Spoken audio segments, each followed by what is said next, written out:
नंदरूपाय विष उत्पत्ति हेतवे तापत्रे विनाशाय श्री कृष्ण वयं नमः।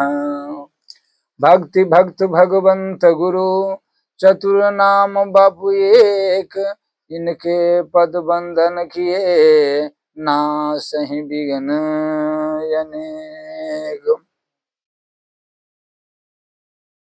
जब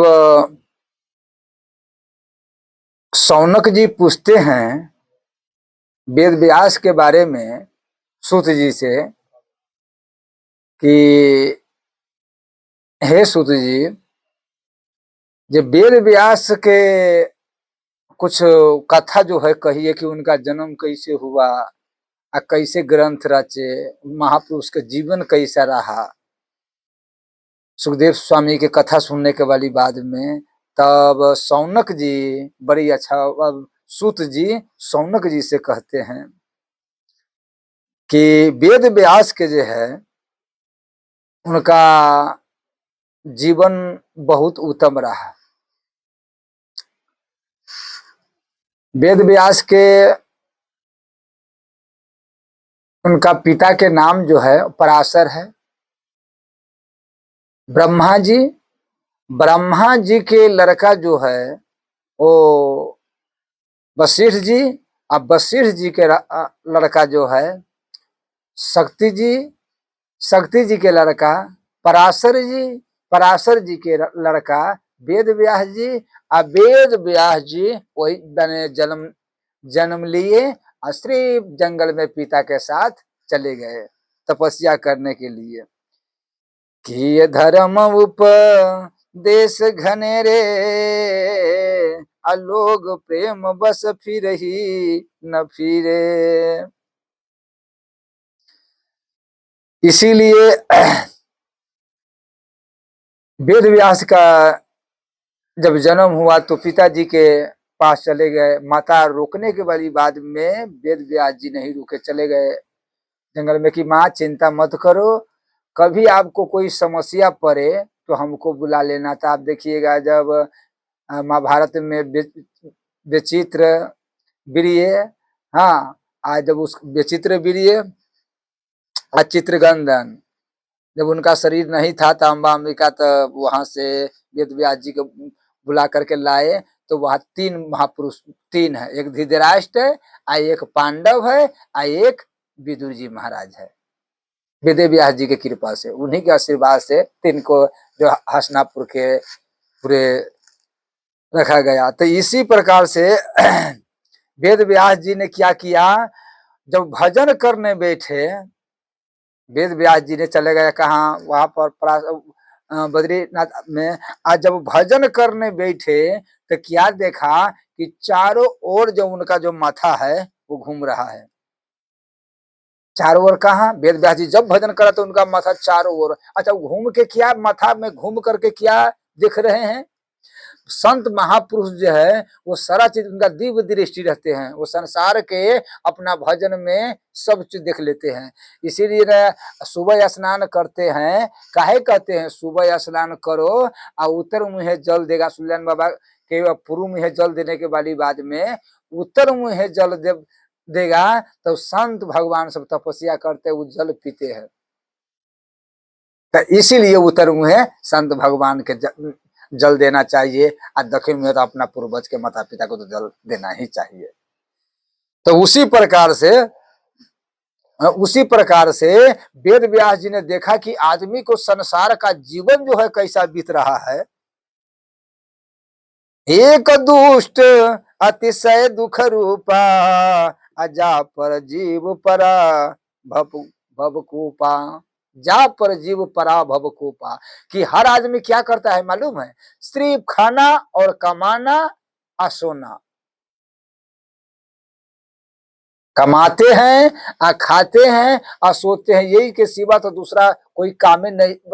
इसका बाद में अंत में श्री नरक में चले जाते हैं। वेद व्यास ने कहा कि तो बड़ी गड़बड़ हो गया, ऐसा कौन उपाय करे जो इतना आदमी दुख पा रहा है, कान रहा है, रो रहा है, अब लख रहा है तो इनका कोई उपाय जो माया में पड़ के एक दुष्ट अतिशय दुख रूपा जा पर जीव परा भवकूपा, ये भवकूप में पड़ा है, ऐसा कोई उपाय है? ये सबके कल्याण, इस कल्याण होगा, अच्छा होगा। अच्छा, संत महात्मा के कुछ नहीं, संत महात्मा के तो एक ही उद्देश्य रहता है कि संसार जो संसारी आदमी है उनका कल्याण हो जाए, उनका अच्छा हो जाए, जो उसका जीवन जो है उसका उद्धार हो जाए। जो मानुष शरीर जो मिला हुआ है, बड़े भाग मनुष्य तन पावा, वो जीवन का उद्धार हो जाए इनका कोई उपाय से, चाहे मेरा संकटे न हो। इसलिए वेद व्यास जी ने देखा तो क्या किया कि बड़ी मुश्किल वाली बात इतना ही में लागे हैं, ऐसा कोई ग्रंथ रचा जाए, ऐसा कोई ग्रंथ रचा जाए जो वही ग्रंथ के पढ़ करके और कथा सुन करके उनका कल्याण हो जाए, ताकि ये दुख से, इस संसार जो दुखी है, ये दुखी में जो संसार पड़ा हुआ है, ये दुख से मुक्त हो जाए। कि 5 तत्वों में जो बंधा हुआ है इसलिए शरीर में, इसे मुक्त हो जाए, यही जीवन का लक्ष्य है। तो ये कैसे होगा, कौन उपाय से होगा? तब वेद व्यास जी ने एक वेद के कहीं सुनही, अनुमोदन करही, अते नरपति परलोक सिधरही, कि उनका कहे और सुन करके हर आदमी परमात्मा के धाम में चले जाए। तब एक वेद के, वेद व्यास जी ने उसका 4 भाग किया। 4 क्या भाग किया? पहले यजुर्वेद, सामवेद, अथर्ववेद और अथर्ववेद, ये 4 ऋग्वेद, ये 4 जो वेद के 4 भाग कर दिया। अच्छा, 4 भाग तो कर दिया, और करने के वाली बाद में फिर सोचा कि आदमी की वेद पहले पढ़ा होगा, मंत्र इतना कठिन है, कोई वेद पढ़ सकता है? सीधा श्लोक का सीधा चौपाई तो किसी का पढ़ेबे न करता है, ये श्लोक तो बहुत कठिन है, मंत्र तो ये वेद के जो मंत्र है वो कोई पढ़ सकता है, पढ़ाएगा? तब मैंने फिर वेद व्यास जी ने भी सोचा कि ये तो मुश्किल है सब संसारी जीव के, तो फिर उनका 17 पुराण लिखा। मैंने 17 पुराण वेद व्यास जी लिखे, और लिखने के बड़ी जब 17 पुराण हो गए तभी फिर उदास है, बड़ी उदास है।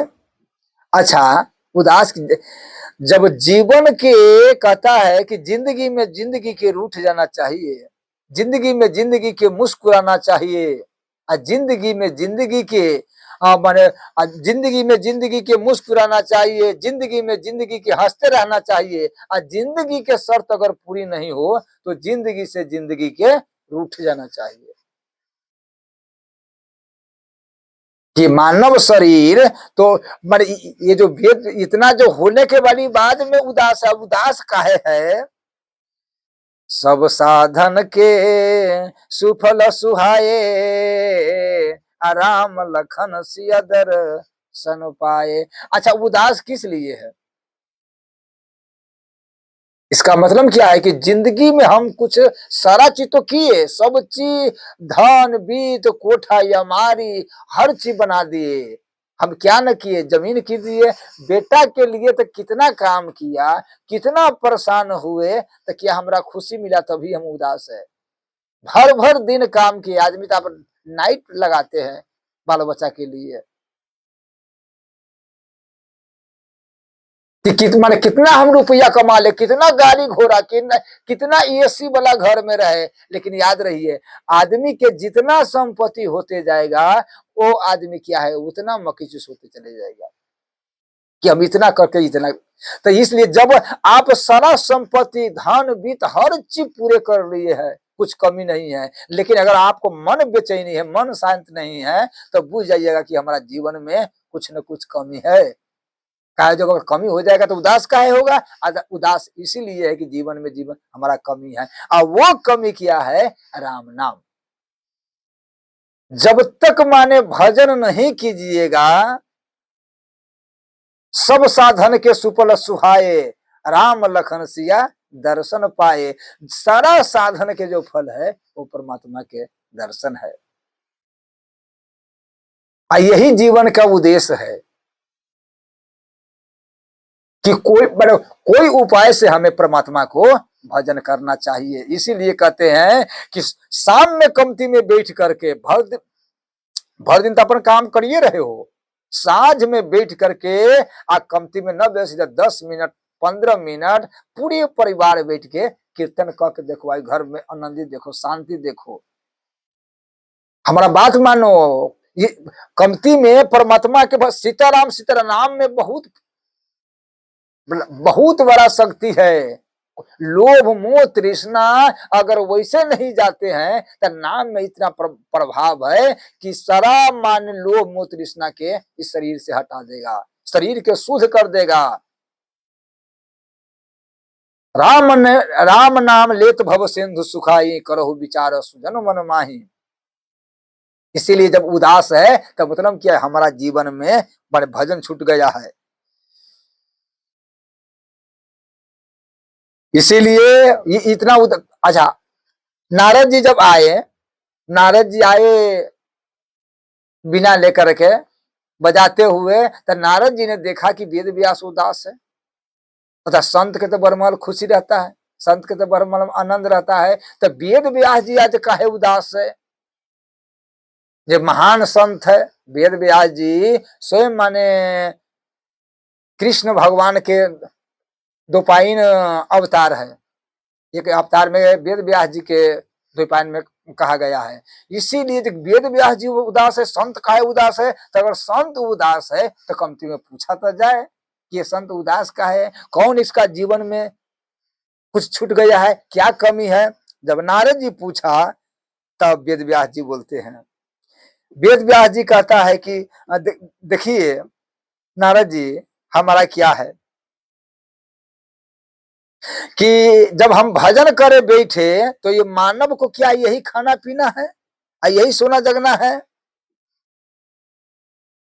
हर आदमी के क्या देखते हैं, नारद जी ये कहते हैं। नारद जी जब पूछा वेद व्यास जी आप उदास काहे है, क्या बात है, आपको जीवन में क्या छूट गए हैं। संत कहीं उदास रहता है तो सारा बात कह दिया कि सरकार क्या कहे, देख रहे हैं ये आदमी के, कलयुगी आदमी के देख क्या रहे हैं, उसका गजब है, उसका लीला गजब है कि जिस प्रकार से आदमी ये राख के समेटा, कथी कांच के समेटा हीरा के छोड़ देता है, उसी प्रकार से आदमी संसार के बटोरता है लेकिन हाथ में कुछ नहीं आता है। अच्छा देखिए, शादी में हर आदमी क्या माने क्या देखिए आप, माने अपना बेटा के शादी में चाहे पोता के शादी में खूब बैंड बाज बनाते हैं, माता बहिन नाच करते हैं बैंड पर, भैया चाचा तो नाच करबे करते हैं। अच्छा उसमें उसको कितना खुशी, खूब मैंने नाच करते हैं या दिखाते हैं वो बैंड पर, लेकिन अगर भजन करने में, तिलक करने में, माला जपने में ये कितना श्रम लगता है जिनका सीमा नहीं है। जब बेटा के शादी होगा, पोता के साथ पुरानिया नाच करते हैं, जगह धोती पहना है वो भी हम देखते हैं नाच कर रहे हैं।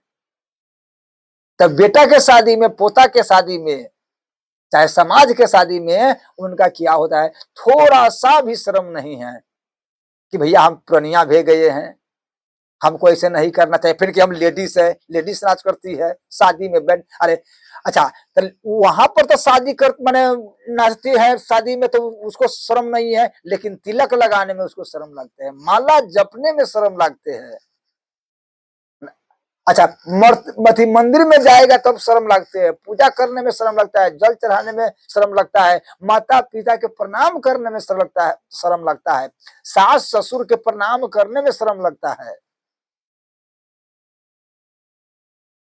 तो आदमी के हम देख रहे हैं वेद व्यास जी इतना ही।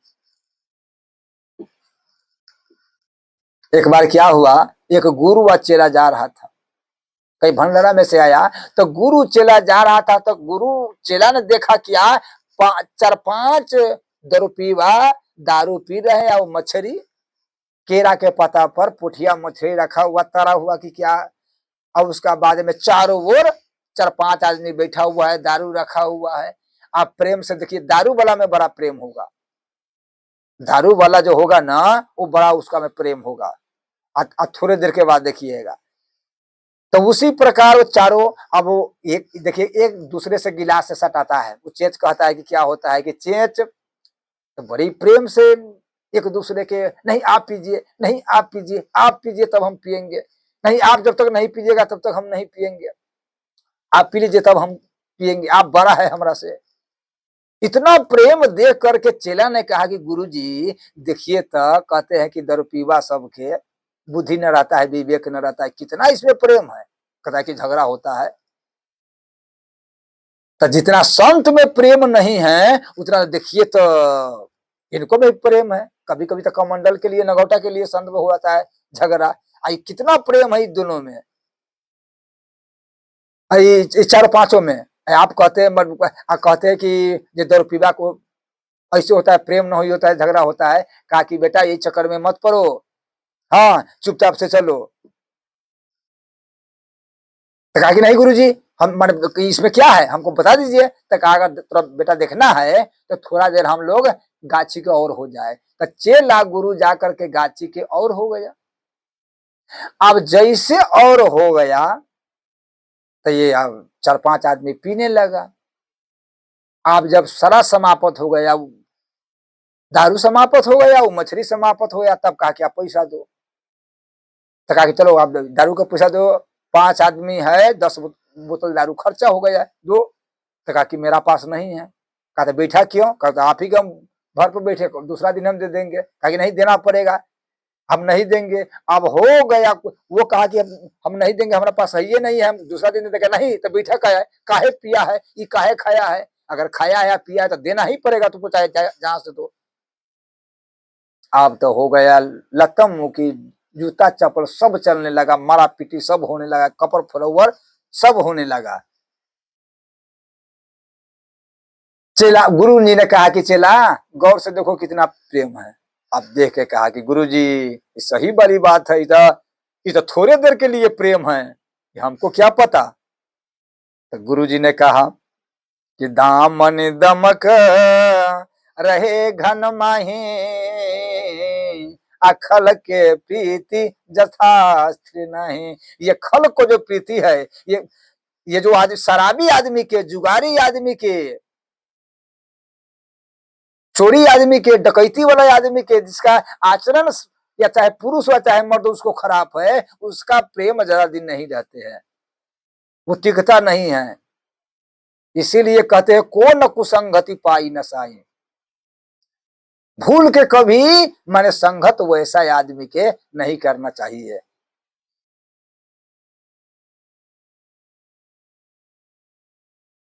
इसीलिए कहते कि हर आदमी के तिलक जो है, हर आदमी के तिलक लगाना चाहिए। माथा पर जो तिलक रहते हैं महाराज जी, वैसे कि ये तिलक रामचरितमानस में शुरू में गोस्वामी कहता है कि ये तिलक गुण गण बस करनी।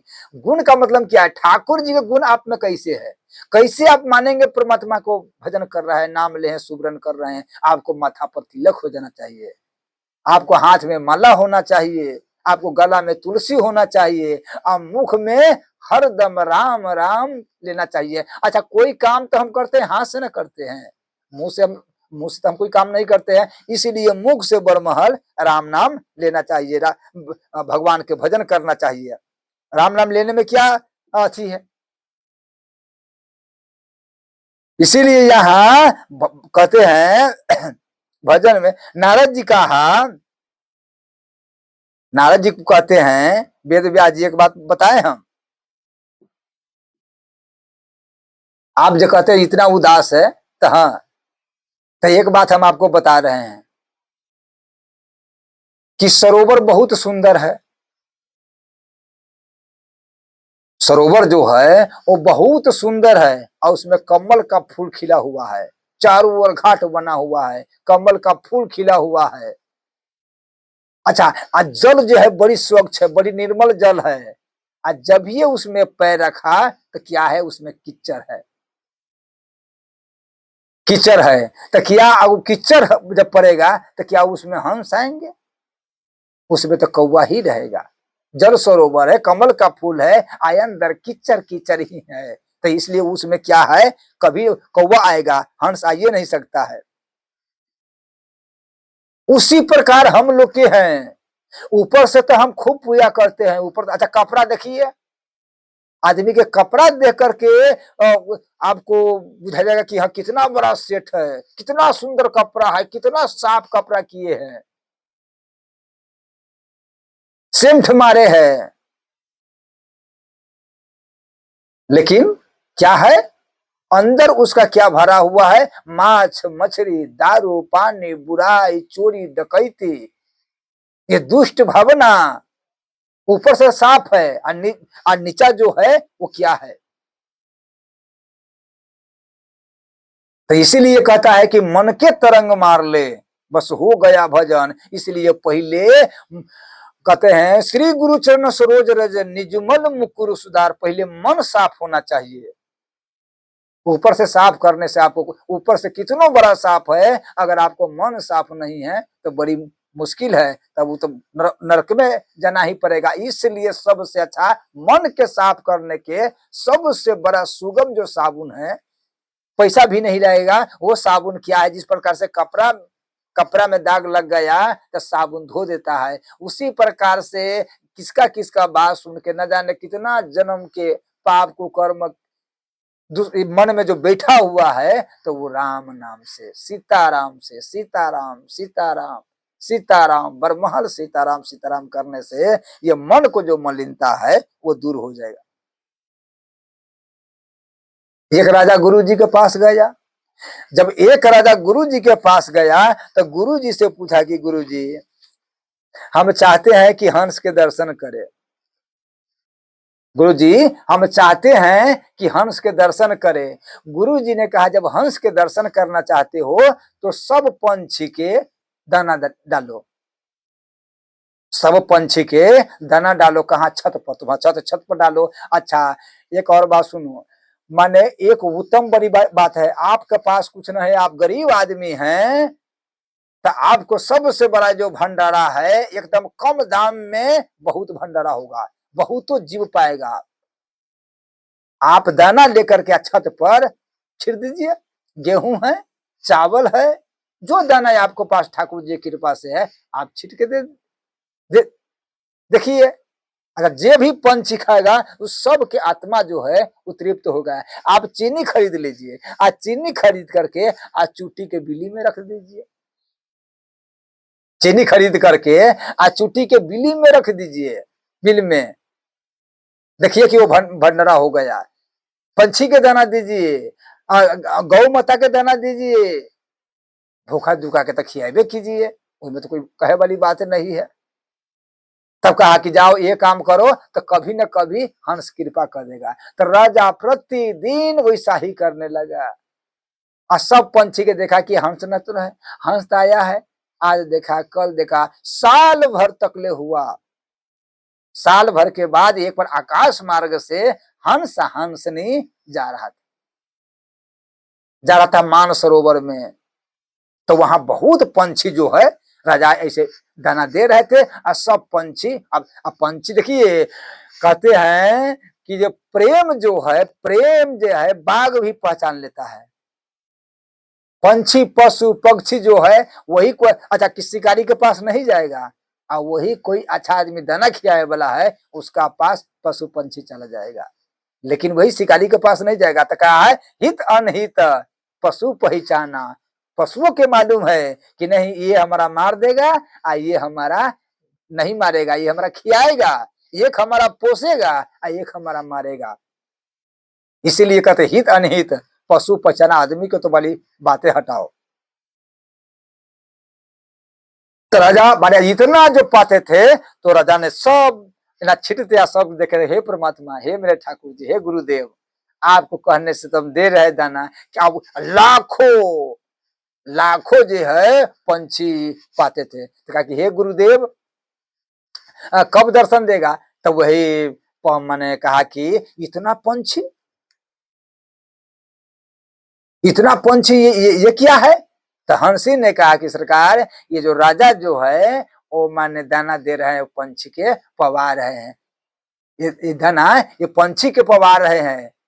तो कहा कितना महान माने संत है, तो महान संत है जो ये पंछी के सेवा। देखिए अब उनका माने ये महान संत है। कहा कि सरकार ये आपके दर्शन के लिए ही सबको भी दाना दे रहे हैं, आई आपका दर्शन हो जाए तो इसीलिए भी दाना दे रहा है। गुरु जी ने इनका कहा है। तो हम दोनों प्राणी चले, उनको दर्शन दे दे राजा के। कहा कि नहीं, दर्शन देंगे नहीं, दर्शन करेंगे। वैसा राजा जो पंछी के इतना दान दे रहा है, इतना पंछी के पोस रहा है 1 साल भर से, अवश्य तब वहां से आकाश मार्ग से हंस हंसनी दोनों कोई आए। राजा देख करके प्रणाम किया, कृत कृत हो गया। तब दाना पा लिए, अब पा करके हंस हंसनी उड़ गए। अच्छा, मैंने गुरु जी जो कहा सो पूरा हो गया। तो इसीलिए कहते हैं दाना जो है चुटी के दो, अब पंछी के छत पर दाना रख दो।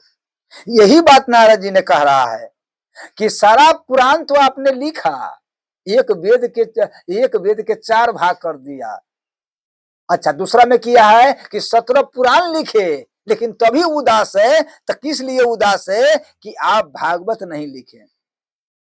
अगर भागवत कितना 4 मंत्र है, भागवत के 4 मंत्र है, अगर उसी के विस्तार में लिखिएगा तो आदमी क्या है, अगर उसका विस्तार कर दीजिएगा तो हर आदमी को पढ़ेगा आ सुनेगा, पढ़ेगा आ सुनेगा आ पाठ करेगा, वही से सब आदमी का मुक्ति हो जाएगा, सब आदमी के शांति मिलेगा, सब आदमी के आनंद मिलेगा। एक बात कहेगा तब अंत में शरीर यहाँ पर भी आनंद सुनेगा, कहेगा तब कहीं सुने अनुमोदन कर ही अंत समय में शरीर छूटेगा तो परमात्मा के धाम में जाएगा। तो इसीलिए कि अभी आप प्रेम प्रसंग नहीं कहे हैं। बड़े बड़े ग्रंथ तो लिख दिए हैं, लेकिन जो माने राधा रानी श्री कृष्ण के प्रेम प्रसंग है वही नहीं लिखे है। इसीलिए आप अशांत है, इसीलिए आपके शांति नहीं मिल रहे हैं। सुख मीन जहां नीरय गधा, अजिमि हरि शरण नये कहूं बाधा। जिस प्रकार से अच्छा थोड़ा सा जल है, उसमें मछली जो है छटपटाने लगता है, मछली मर जाएगा, कितना देर रहेगा। अच्छा, अब वही अगर यदि मछली के कहा रख दीजिए, तालाब में रख दीजिए, बड़ा सरोवर में रख दीजिए, तब देखिए कि वहां पर सुखी है का है, तो वहां पर माने उनका पूरा जल मिला है, जहां पर थोड़ा है। उसी प्रकार से ये संसार जो है, ये संसार में कमाना, खाना, ये सोना, बाल बच्चा के पालना, यही में आदमी, इसीलिए आदमी दुखित है। लेकिन जब कथा कहोगे तो कथा ही सरोवर है, उसमें आदमी लाख टेंशन रहेगा, कुछ भी भिड़ा करके काम करके आएगा, घर में टेंशन हो गया, बेटा बोली कह दिया, पुतोह बोली कह दिया, सास बोली कह दिया, ससुर बोली कह दिया, समाज बोली कह दिया, चाहे कमाते कमाते शरीर दुख रहा है, कष्ट माने हो रहा है, हम कथा अगर सुनेंगे, पाठ करेंगे, तो उसमें क्या है कि शांति मिल जाएगा। क्यों? ये संसार, उस शास्त्र हमको बताएगा संसार झूठा है, जो तुम्हारा असल संपत्ति है वो राम नाम है। पायो जी मैंने राम रतन धन पायो। इसीलिए नारद जी ने कहते हैं कि वेद व्यास जी आप सारा पुराण लिखे, और जो आदमी का कल्याण हो, प्रेम प्रसंग हो, वो नहीं लिखे। तो इसलिए आप अगर वही प्रसंग लिखिए, प्रेम प्रसंग, आप भागवत लिखिए, तो सब आदमी का कल्याण हो जाएगा। वेद व्यास जी ने कहा कि सरकार क्या करे, आप तो मैंने पुरनिया हो गया है, कितना करो, लिखते लिखते आप तो मैंने पुरनिया हो गया है, आंख से दिखाई नहीं देता है। क्या है, अब शरीर जो है धीरे धीरे शिथिल हो गया, पुरनिया आदमी को होता है ना, ज्यादा आलसी होता है, तो इसलिए आप कितना करो, हम बड़े पुरनिया हो गए हैं। नारद जी कहा कि आप पुरनिया हो गए हैं, कि आपको यही ना कहते हैं कि हमसे नहीं होगा, अब कितना करें। अब इतना तो हम लिख दिया, अब कितना करे जब हमसे होने वाला नहीं है, आंख नहीं काम करता है, देह नहीं काम करता है। इसीलिए नारद जी ने कहा कि कोई मुश्किल नहीं है, आप संत के आश्रय लीजिए। अगर संत के आश्रय लीजिएगा, सहारा लीजिएगा, तो क्या हुआ कि सारा दुख जो है वो कट जाएगा, आपको कोई परिश्रम नहीं होगा। गुरु परस को यंतरो जानत है सब सन, आया लोहा कंचन करे या करिले तो महन। इसीलिए कि गुरु का संत को आश्रय लीजिए तो संत सब एकदम आराम से आपको सुगमा कर देगा, कोई कष्ट नहीं होगा। संत को कृपा किया है। अच्छा, संत कृपा ऊंचा है कि भगवत कृपा ऊंचा है? ऊंचा कौन है? संत कृपा ऊंचा है कि भगवत कृपा ऊंचा है? तो देखिए, ऊंचा जो है वो भगवत कृपा से ऊंचा संत कृपा है। क्यों? इसलिए जब तक संत नहीं मिलेगा तब तक परमात्मा मिल ही नहीं सकता है। संत मिलना के बाली बादे में ही पता, जब तक संत आप पर कृपा नहीं करे, संत के शरण में आप नहीं जाइएगा। पहला भक्ति, हे शिवरी माता, जो हमारा पाना चाहते हैं तो पहला भक्ति संत करी संघा, उसका बाद दूसरे रति मम कथा प्रसंगा। तब पहला जो भक्ति है वो संत, जब तक, क्यों? संते ही तो मिलाते हैं। गुरु गोविंद दोनों खरे काके लागू पाँव, बलिहारी गुरु आप है गोविंद दिए मिला। इसलिए कि संत को सहारा के लीजिए। संत सहारा अगर हो जाएगा तो एकदम कल्याण है, एकदम सुगमा हो जाएगा। अच्छा देखिए क्या हुआ, एक बहुत बड़ा सेठ था। तो वो सेठ था, बहुत बड़ा उनका संपत्ति है, बहुत बड़ा संपत्ति। सेठ लड़का लड़का नहीं, संताने नहीं था, न बेटा और न बेटी। तो सेठ उदास रहते थे, बरमहल उदास रहते थे कि क्या करे, इतना बड़ा संपत्ति है, इतना बड़ा धन है, बेटा बेटी कुछ नहीं है, धन कहाँ रहेगा, क्या करेगा, कौन उपाय करे। परमात्मा हमने कितना बिगाड़े हैं, कितना कष्ट दिए है, दोनों पति पत्नी होता है ना, कितना हम बिगाड़े हैं, जो इतना संपत्ति तो प्रभु इतना दे दिया, अब बाल बच्चा नहीं है। हे परमात्मा कहाँ जाए, क्या करे। अच्छा इलाज भी बहुत किया, दिखाया बहुत। तो उदास एक बार जब बैठा था अपना दरवाजा पर, तब तो नारद जी पधारे। जब ये नारद जी के देखा तो आकर के दोनों प्राणी उनका प्रणाम किया, पैर धोआ, बिठाया। कहा सरकार बड़ी ठाकुर जी की कृपा, आपको दर्शन हुए हैं, बड़ी आपको कृपा है जो आप आकर के मेरा दरबार पर आए हैं। तो कहा कि सेठ साहब उदास क्यों है, क्या कारण है, उदास क्या है, उदासी का कारण क्या है? कहा सरकार उदासी के यही कारण है, सारा संपत्ति ठाकुर दिया, धन भी दिया, एक बार भूपति माही अभय गलानी मोरे सुत नहीं। एक बार भूपति मन माही अभय गलानी मोरे सुत नहीं। तो उसी प्रकार सरकार क्या कहे, हमारा बाल बच्चा नहीं, इतना बड़ा संपत्ति, कौन उपाय करे। आप संत है तो कोई उपाय कीजिए। जे आप तब परमात्मा से लगा, संत को तो परमात्मा से लगाव रहते हैं ना, तब परमात्मा से कमती में पूछिए कि कोई उपाय तो हो। तो देखो लड़का हो जाए लड़की हो जाए तो बहुत ठीक रहेगा, तो आप तो परमात्मा से जाकर के पूछिए। कहा कि ठीक है, ऐसे वाली बात है तो हम जाकर। नारद जी ने कहा ठाकुर जी के पास गए, परमात्मा के पास, कहा कि हे प्रभु ऐसे ऐसे वाली बात है, उनका एक लड़का हो जाना चाहिए, कोई व्यवस्था कर दीजिए। ठाकुर जी ने कहा कि देखो नारद, आप कहते हैं कि व्यवस्था कर देना चाहिए, आप कहते हैं कि सेठ की व्यवस्था करना देना चाहिए।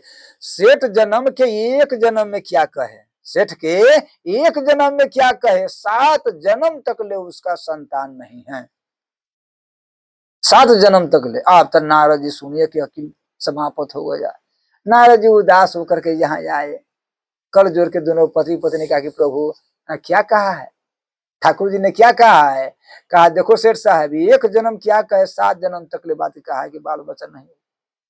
अब तो वो रोने लगा कि अब ठीक है, आप तो नहीं है, जो हम किए हैं वो फल भोग रहे हैं। नारद जी चले गए। तब देखा कि एक लगौटी पहना हुआ भेषधारी, एकदम संसार से कोई माने मतलब नहीं है। अभी देखिएगा कि कथा कहने वाला है तो ब्राह्मण, बहुत मैंने कथा कहने वाला तो देखिएगा ब्राह्मण, लेकिन उनका कपड़ा देखिएगा तो क्या क्या चमकीला कपड़ा है। ऐसा ऐसा चमकीला कपड़ा पहनेगा कथा। अच्छा, 7 दिन तक ले जब भागवत करेगा कथावाचक सब, 7 दिन देखिएगा कथावाचक सबके। है तो ब्राह्मण, ब्राह्मण के कहता है कि एकदम सदा धोती में रहना चाहिए, सदा धोती में कथा करना चाहिए।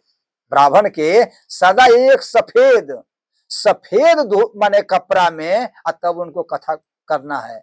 लेकिन आप देखिए है तो ब्राह्मण कथा में ऐसे ऐसे चमकीला कपड़ा पहनेगा 7 दिन। आज शुक्र के दिन ये रंग में, सन के दिन उस रंग में, रव के दिन उस रंग में, माने अलग अलग सेट रखता है कथा करने के लिए, कि अलग अलग सेट रहना चाहिए हमारा। जिसे कहता है कि संसार को तो मार्ग बता रहते हैं लेकिन मन में वैराग नहीं है, दूसरा को तो मार्ग बताते हैं लेकिन हम उसमें कहता है कि बाल कथावाचक सब ऐसा ऐसा बाल बनाता है जिनका सीमन है कि बाल देख करके ऐसे ऐसे झुपलाएगा, कथा कहेगा ऐसे एक बारी झोरेगा, ऐसे एक बारी झोरेगा। गजब है, ऐसे ऐसे रंग करके। अच्छा, मोर पंख के देखे हैं कि कितना अच्छा चित्रकार रहते हैं, वही से 10 गुना अपना कपड़ा पर कितने चित्रकार रखे हैं जिनका सीमा नहीं है। लेकिन संत एकदम, वो महात्मा फक्कर था। अब फक्कर वहां से आया, एक नगौटी पहने, कमंडल लिए, और वहां से आया और कहने लगा भैया 1 रोटी खिलाएगा तो 1 लड़का, 2 रोटी खिलाएगा तो 2 लड़का होगा, जय रोटी खिलाता है लड़का। अब तो सेठ साहब के मैंने था ना, सेठ साहब आया, उनका प्रणाम किया, पैर धोआ, चरणामृत लेके घर में छिटका, छिड़ा किया, छिड़कावट किया। इसका बाद में क्या हुआ, माने उनका 5 रोटी, पत्नी ने कहा कि जल्दी घी लगा करके और तुरंत सब्जी उसमें घी लगा के बढ़िया ढंग से और सब्जी 5 रोटी पवा दिया। अब 5 रोटी पवा दिया, बाबा पा के चले गए। महाराज जी 5 साल, साले भर में, साले भर से साले भर, 5 साल में 5 गो लड़का हो गए, 5 लड़के हुआ जन्म। अब तो 5 लड़का खिलने उलने लगा, बड़ी खुशी सेठ के हुआ दूरा। अब 5 लड़का जब खेल रहे थे ढुनमुन ढुनमुन, तब तक वहां से नारद जी है, नारद जी ने देखा कि ये सरकार ने कहा कि एक भी लड़का 7 जन्म तक ले नहीं, तो 5, पूछते ये कौन है।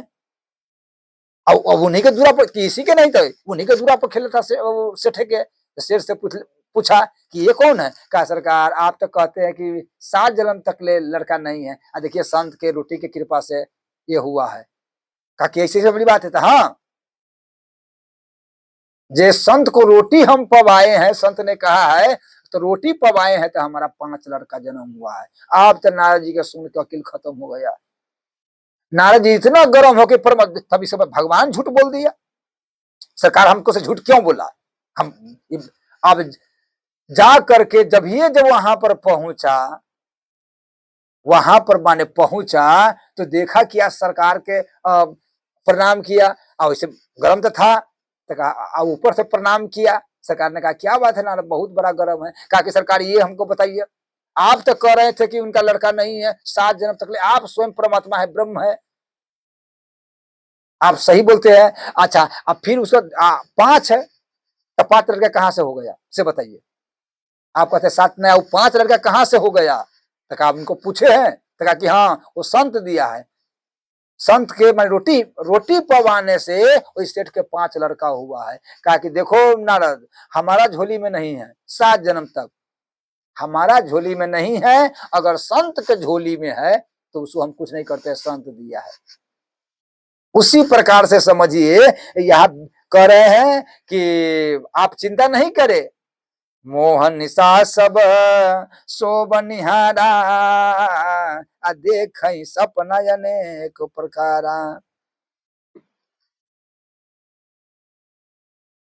कि संसार जो है वो मोह में, अगर जितना संसार में जो लपटे हुए हैं और परमात्मा के भजन कर लेवे तो उनका कल्याण हो जाएगा। तो ये कौन देगा? वो संत है। तो कितनों मोह में है, कितनों संसारी में लिपटे हुए हैं, अगर संत के चरण पकड़ लेवे वो आदमी के। गुरु बिनु भवन दी तरही न कोई, अजो बिरंच शंकर सम होई। नारद जी ने कहा कि दोसर के कितना बात कहे, हमारा देखिए वेद व्यास जी, हमारा देखिए कहा हम दासी के पुत्र थे। हे वेद व्यास जी, हम दासी के पुत्र थे, लेकिन संत के कृपा से, संत के आशीर्वाद से और संत के जूठा प्रसाद से, संत के चरण के धूल से और उनका कथा से कहा दासी पुत्र और कहा ब्रह्मा के पुत्र बन गए। वेद व्यास जी ने कहा सरकार थोड़ा आप ये कथा कहिए, मैं ये कथा सुनना चाहता हूं, आपको कृपा करके ये कथा सुना दीजिए। कहा कि ठीक है, सावधान, आप सावधान होकर के सुनिए, हम माने कथा कह रहे हैं। क्या हुआ कि हमारा जो पिताजी है, हमारा जब जन्म हुआ तो मेरा पिताजी, हे वेद व्यास जी, उनका मृत्यु हो गए, शरीर उनका छूट गया। तब जब शरीर छूट गया तो हमारा माता अकेला बच गए, हम छोटा थे, गोदी में थे। तो अब हमार माँ कहाँ जाए, गरीब, कहाँ कैसे खाए, कैसे रहे। तो एक सेठ था, एक पंडित जी था, वो सेठ था, तो पंडित जी के पास गया, उनका प्रणाम किया। पंडित जी ने कहा कि कौन है? तो कहा सरकार ऐसी ऐसी वाली बात है, मेरा पति मर गया है, हमारा एक गोदी में लड़का है, संसार के लोक लाज के लिए हम अब कहाँ जाए, इसीलिए हम कुछ आप ही के यहाँ सेवा कर देंगे, और सेवा कर करके आप ही यहाँ रहेंगे, हमारा प्रसाद मिल जाए तो अच्छा रहे, बस आप ही यहाँ रहेंगे। लोक लाज के वाली बात है, जो कहाँ कहाँ वैसे जाएंगे तो ठीक नहीं होगा, ये घर में रहेंगे तो ठीक रहेगा। पति मेरा नहीं है, तो कहा कि चिंता मत करो, अंदर जाओ, अंदर सेठाइनी से पूछो, जो वो काम देते हैं वो काम करो। अब वहां से आया, सेठाइनी के सारा बात कहा। सेठाइनी ने कहा कि कोई बड़ी बात नहीं है, गाय दूहना जानते हो? कहा कि हाँ हम जानते हैं गाय दूहना। कहा कि ठीक है, बर्तन मजो, चूल्हा लगा दो, जल भर के आन दो, और थोड़ा गाय के दूध दो, बस दोनों सुबह और शाम प्रसाद पाओ। आई वैष्णव, वो भी वैष्णव।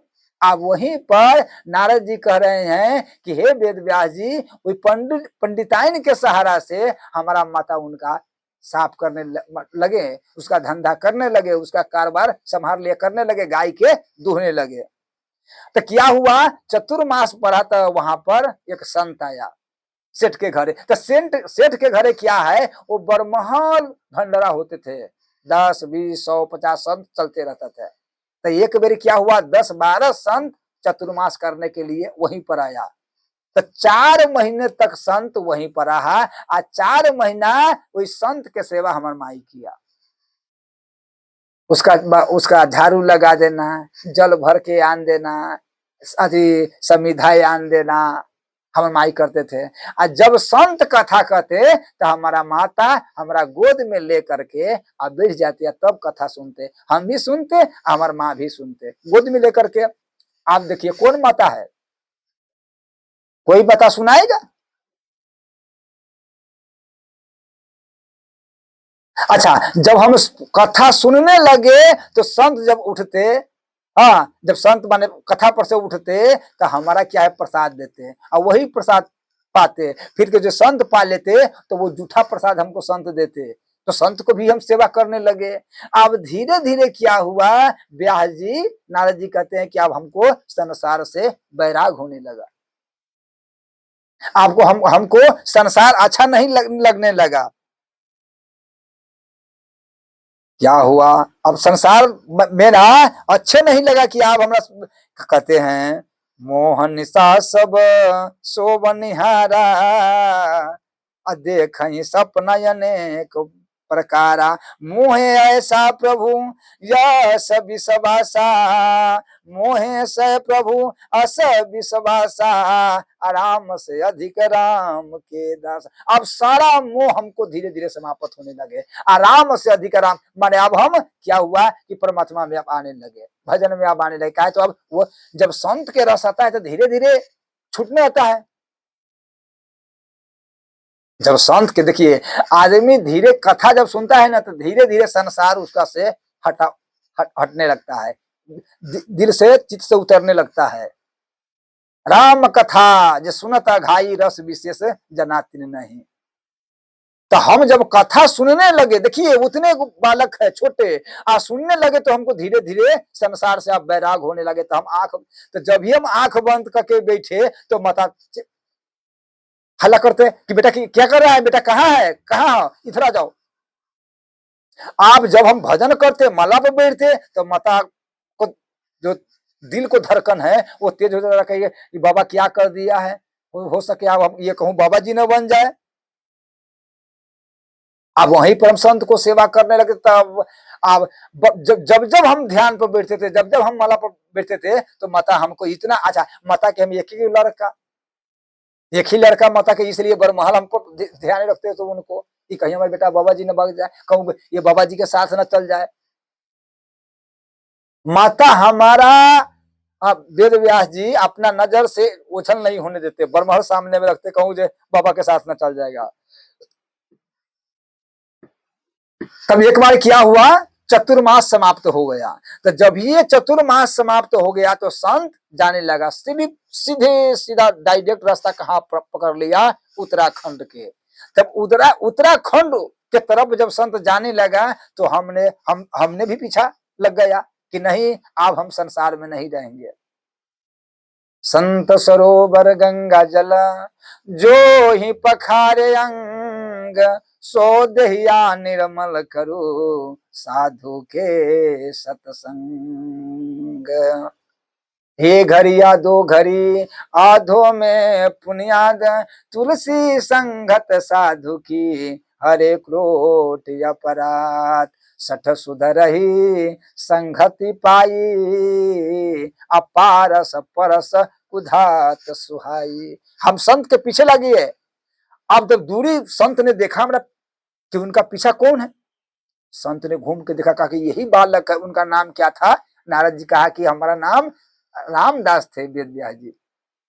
तो संत ने कहा कि अरे बेटा तू कहाँ जा रहे हो, कहा कि बाबा हम आप ही के साथ जाएंगे, बाबा हम आप ही के साथ जाएंगे। कहा कि बालक तू मेरा साथ नहीं जाओ, क्यों, इसलिए तू जो है भाई में अकेले है, दो भाई नहीं, तुम भाई में अकेले हो। अब माता, अब उसमें क्या है, तुम्हारा पिता नहीं है, पिता है सो मर गया है, शरीर छूट दिया है, तब माता तो आप ही के सहारा है, आप ही के अवलंब है। बेटा मेरे बात मानो, अगर तू चल जाओगे तब माता पागल हो जाएगा, पागल हो जाएगी। और दूसरा में क्या कहे कि बाबा आया तो आया, और उनका बाबा की हम इतना संत के सेवा किए लेकिन हमको बेटा के ले भगाया, मेरा बेटा के लेके भाग गया, तो बेटा मेरा भी अब जस होगा। हाँ तुम्हारा माई अच्छा नहीं हमारा कहेगा कि उतना सेवा किया, संत कैसा करना चाहिए, बेटा तुम मेरे साथ नहीं जाओ, हम जा रहे हैं उत्तराखंड, तू चुपचाप से चले जाओ, माता है। कहा कि नहीं नहीं अब हम नहीं जाएंगे बाबा, जब हम बैठते हैं हमारा माता बैठने नहीं देते हैं,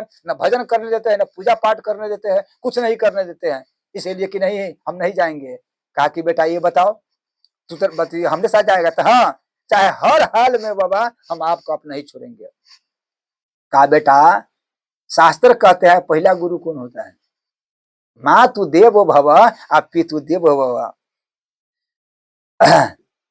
मातु देवो भव पितु देवो भव, पहला गुरु जो होता है वो माता है, दूसरा गुरु है वो पिता है, अच्छा तीसरा गुरु आचार्य, और चौथा गुरु वही नाम दीक्षा जो है गुरुदेव है।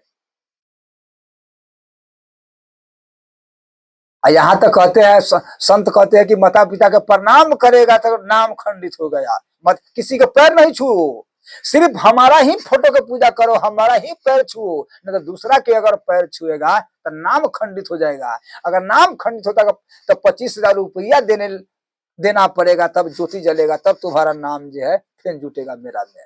देखिए माता पिता के। लेकिन यहाँ राम जी क्या कहते हैं, प्रात काल उठी के रघुनाथा, माता पिता गुरु नाम महिमा था। राम जी ने ये शिक्षा देते हैं स्वयं ब्रह्म परमात्मा, इसलिए कि जैसे हम माता पिता के प्रणाम करते हैं वैसे माता पिता के तू भी प्रणाम करो। एक और बात सुन लो, यदि कोई लड़का कितनो बड़ा पढ़ते हो, कितनो बड़ा होशियार हो, कितनो बड़ा सुंदर हो, कितनो बड़ा संपत्ति तुम्हारा पास है और कितनो बड़ा तू विद्या है, अगर माता पिता के प्रणाम नहीं करते हो तो बुझो कोई विद्या काम तुम्हारा नहीं आएगा, विवेक काम नहीं। हम तो कहते हैं कि मेरे माता अति जो लड़की जो पढ़ते हैं, तू परीक्षा के बारी बात ना कहते हैं, तू रोज अपना माता पिता का प्रणाम करो, अपना माता पिता के प्रणाम करो, उसको से आशीर्वाद लो। आज देखो तुम एकदम परीक्षा में तो आराम से तू उत्तीर्ण हो जाओगे, आराम से पास हो जाओगे। तो माता पिता के तो प्रणाम करते नहीं, उसका तो जूत में रहते नहीं है, तो कैसे पास होगा। माता पिता के प्रणाम करने से बहुत हिम्मत मिलता है, बहुत ताकत मिलता है, बुद्धि होता है। जो श्रद्धा समन रहित नहीं संतन के साथ, श्रद्धा होगा, प्रेम होगा, भवानी शंकर वंदे श्रद्धा विश्वास रूपुनी। आप माता पिता को प्रणाम तो करके देखो।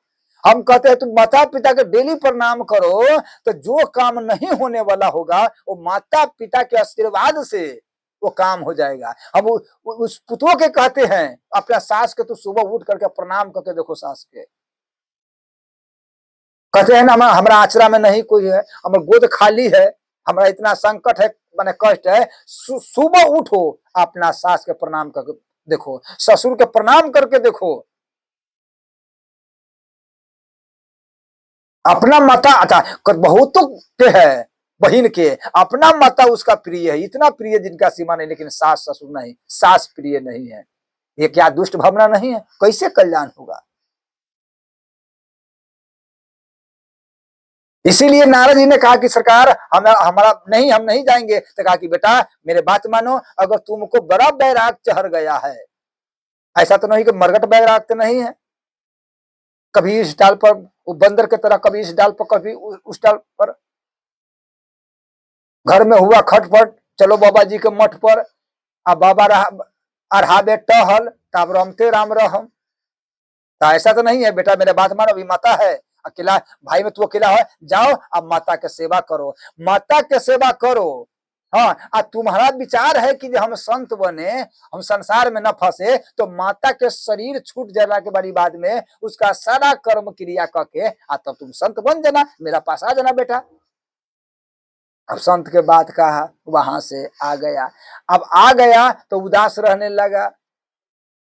अच्छा, मन में नारद जी ने सोचा कि हे परमात्मा, माता जी तो भजन करने नहीं देते हैं, माता जी का नाम लेने नहीं देते हैं, माता जी तिलक लगाने नहीं देते हैं, कहे तो बाबा जी ने हो जाए, तो इसलिए अच्छा नारद जी कहते जब भी हम तिलक लगाते थे, हम माला लेके बैठे थे तो माता को मन में दुख होता था। तो इसीलिए नारद जी ने सोचा कि हे परमात्मा, माता अगर मर जाए, माता अगर मर जाए तो हम बाबा जी बन जाए। अच्छा, नारद जी ने कहा कि हमको ऐसा सोचना नहीं चाहिए, हमको ऐसा सोचना ना चाहिए। अच्छा एक और बात, माने माता देखिए माता पिता के पूजा करना, उनका कमा के खियाना, उनका सेवा करना, उनका हर चीज सुख देना, माने हर सुख ना पूछिए, माता पिता के हर सुख देना, यह पुत्र के धर्म है, ये पुत्र के धर्म है। दूसरा में किया है अब माता पिता के पूजा करना है, और दूसरे में के सबसे के त्याग करके अब परमात्मा को सेवा करना, ये परम धर्म है। मोरे हित रघुपति सेवकाई, असोहर लीन माति कुटिलाई। नारद जी ने कहा कि हमको ऐसा सोचना नहीं चाहिए कि कोई भी आदमी ये न सोचे कि माता पिता मर जाए, लेकिन हमने कहा कि नहीं, ये भजन में जब बाधा कर देते हैं इसलिए हमको मुंह से निकल गया। तो एक बार क्या हुआ, हमारा माता जी ने गाय दूहने गए, तो गाय दूहने गए तो अच्छा संत मंत्र दे दिया, वहां से जब आए तो संतों ने कौन मंत्र दिया? नमो भगवते तुम्हें वासुदेव धीमहि, नमो भगवते तुम्हें वासुदेव धीमहि। अब वहां से माता जब दूध दूहने गई, कहा गाय के, तो उनका सर्प डस लिया। अब जब ये माता को सर्प डसा तो माता जी मर गए। अब माता जी मर गए तो हम तब अकेला बचे। क्या लगे कि एकदा निर्गतम गेहा दुहंति निशिगाम पथि। हमारा माँ जब गाय दूहने गया तो उनका सर्प कट गया। सर्प जब ये काटा उनका मृत्यु हो गया। अब जब ये माता के खबर मिला कि तुम यहाँ पर खेल रहे हो, तुम्हारा माँ मर गए हो, सर्प काट लिया है, वहां तब दौड़ा माता को देखे। तो जब ये माता के देखे तो हमारा क्या है, मन में बड़ा खुशी आया कि भले माता के शरीर छूट गया है। क्यों? ये भजन में बाधा करते थे, हमको बैठने नहीं देते थे, हमको क्या है संत बन बाहर नहीं जाने देते थे। तो बहुत अच्छा हुआ, मन में तो बड़ा खुशी है कि भले मर गया है, लेकिन हम अगर सोचेंगे कि अगर यदि हम कानेंगे नहीं तो लोग क्या कहेगा कि कैसा है, माई मर गया है, आई कितना भगा, देखो इस आंख में से आंसू नहीं है। तो व्यास जी हमको अंदर खुशी था, मन महु तर के करे कपि लागा, आते ही समय विभीषण जागा। हमारा मन में बहुत खुशी था, बहुत आनंद था, लेकिन ऊपर से लोग के दिखाने के लिए कि लोग हमारा गलती न समझे, लोग हमारा बुरा न कहे, लोग के ये याद है कि सही वाली बात है, ये बच्चा जो है रामदास, ये रामदास है जो माता पर प्रिय है। तो हम खूब जोर से खूब रोने लगे। अब इतना रोए तो लोग सब कहा कि देखो तो कितना प्रेम का बाबा, चिंता मत करो, तो हम सब है ना, हम सब है, सब आदमी मिल करके हमको समझाने लगे कि आप चिंता नहीं करो, हम लोग है ना। अब मने मने तक करे कि अब तू को नहीं, ये को छोड़ दिया तुमको, हम एक माता के छोड़ दिए हैं, तू इतना पकड़ना चाहते। धीरे धीरे अब माता के सब कर्म क्रिया करके क्या करे वेद व्यास जी, और वहां से फिर हम भी उत्तराखंड के रास्ता पकड़ लिए। अब उत्तराखंड के रास्ता तो हम पकड़ लिए कहा, बद्रीनाथ आश्रम में। जब बद्रीनाथ पहुंचे, अब सब महात्मा तो कहाँ गया पता ना, महात्मा के हम कहाँ खोजे, वो तो कहाँ चला गया। तो एक बट ब्रिज था, बट ब्रिज के नीचे जा करके हम बैठ गए और उदास हो गए, क्या महात्मा कहाँ चले गए, कहाँ खोजे न खोजे। अब जा करके माने वहां पर बैठ करके कुछ आंख बंद किया, कहा तो मंत्र जो दिया था वो मंत्र हम जपने लगे, नमो भगवते वासुदेवा, ओम भगवते नमो वासुदेवा। जब हम जपने लगे तो क्या हुआ, एक क्षण के लिए माने परमात्मा के झांकी आया। आप परमात्मा के जब ये झांकी आया एक क्षण के लिए, नमो भगवते वासुदेवाय नमः, नमो भगवते वासुदेवाय, जैसे कहे तो परमात्मा आया एक क्षण के लिए, फिर चला गया, क्षण में आया चला गया। तो जब ये आया चले गया तो हम व्याकुल हो गया, हम व्याकुल हो गए कि सरकार कहां चले गए। आंख खोल के देखे चारों ओर दौगे, जब चारों ओर दौगे तो पता नहीं चला। अब परमात्मा तो कैसे पता, वो तो अंतर्धान हो गए। अब हम बार बार आंख बंद कर रहे थे, बार बार ध्यान लगा रहे थे कि फिर आवे फिर आवे। हम बेचैनी हो गए, पागल के तरह इधर उधर भटकने लगे। तब क्या है, आकाशवाणी हुआ, मैंने परमात्मा आवाज दिया कि बेटा तुम चिंता मत करो, हाँ इसलिए हम तुम्हारा एक झलक दिखा दिए हैं, हम तुम्हारा एक झलक दिखा दिए हैं। अब इस जन्म में हमारा दर्शन तू नहीं होगा, दोबारा जन्म में तू परमात्मा के हमारा भजन करेगा तो हम दोबारा जन्म में तुम्हारा दर्शन देंगे। इस क्या क्यों, अभी इस जन्म में तू परिपक्व नहीं हो, अभी उतना साधना तुरा नहीं है, अभी तू सिद्ध संत नहीं हो, परिपक्व नहीं है, इसीलिए हम झलक दिखाते हैं। नारद जी ने हाथ जोड़ के कहा कि हे परमात्मा, अगर यदि हम परिपक्व नहीं है, हम अगर सिद्ध नहीं है, तो फिर आपने झलक किस लिए दिखाए। जब हम परिपक्व नहीं है, अभी हम सिद्ध नहीं हुए, तो हमारा ये झलक दिखाए वो किस लिए? कहा कि हम इसलिए दिखाएं बेटा कि तुम्हारा जो महात्मा कहा है, मंत्र दिया है जैसे से, तो तुम्हारा हो सके कहूं गलती फहमी ने तो नहीं हो गया होगा। अगर तुम मैंने कहा है तो महात्मा जो शायद गलती नहीं मैंने किया होगा, तो इसलिए तू भजन छोड़ देगा, नाम छोड़ देगा, वो महात्मा जो मंत्र दिया है वो छोड़ देगा। तब तो ऐसा छोड़ेगा तब तो बहुत आदमी भटक देगा। मैंने तू तो बहुत आदमी को कह देगा कि नहीं मैंने कुछ नहीं होता है। तो इसीलिए तू भटके न, तुम्हारा मन में शांति बने रहे, तुम्हारा आश्वासन दिए है चिंता मत करो। इसीलिए हम ये क्षण दिए हैं कि अभी परिपक्व नहीं बेटा, चिंता नहीं करो, जो हम तू भजन करो, अब भजन करला शरीर जब छूटेगा तब तू आना। इसी प्रकार कहते हैं। बहुत आदमी कहते हैं कि इतना पूजा पाठ करते हैं, नियम करते हैं, व्रत करते हैं, तो फिर हमारा कल्याण किस लिए नहीं होता है? हमारा तो कल्याण होना चाहिए। तो माने उगता जाता है आदमी, भजन में उगताना नहीं चाहिए। मीरा माता के किसी ने कहा तू इतना पुकारते हो गिरधर के, पाना तो पीली परे रे लोग कहे पितरोग। कितना पुकारते हो, परमात्मा आते नहीं है, तो फिर क्यों पुकारते हो, क्यों उसको याद करते हो, क्यों बुलाते हो? तो कहा कि देखो वो माने पुकारना मेरा काम है, पुकारना मेरा काम है, आना ना ना उसका काम है। अपना धर्म तो पालन करो, हम अपना धर्म के पालन कर रहे हैं। उसी प्रकार से बेटा तू कहूं भटक न जाओगे रास्ता से, जो संत हमारा गलती कहा है इसलिए हम दर्शन दे दिए हैं। अब इतना कह के चला गया। नारद जी कहते हैं हे वेद व्यास जी, हम वहीं बैठ के वृक्ष के नीचे बैठ करके भजन करने लगे। तब क्या देखे, पूरा संसार प्रलय में समा गया, प्रलय हो गया, सारा संसार डूब गया। चारों ओर जलाशय ही जलाशय बचा, चारों ओर जलाशय ही, और जलाशय के सिवा कुछ नहीं है। संसार अब समाप्त पूरा हो गया। तब दोबारा जो सृष्टि रचा, तो देखिए कि हे वेद व्यास जी, नील सरोहर नील मणि नील सिंधर स्वाम, लाजहित शोभा निरखी क्रोटि क्रोटि शतकाम।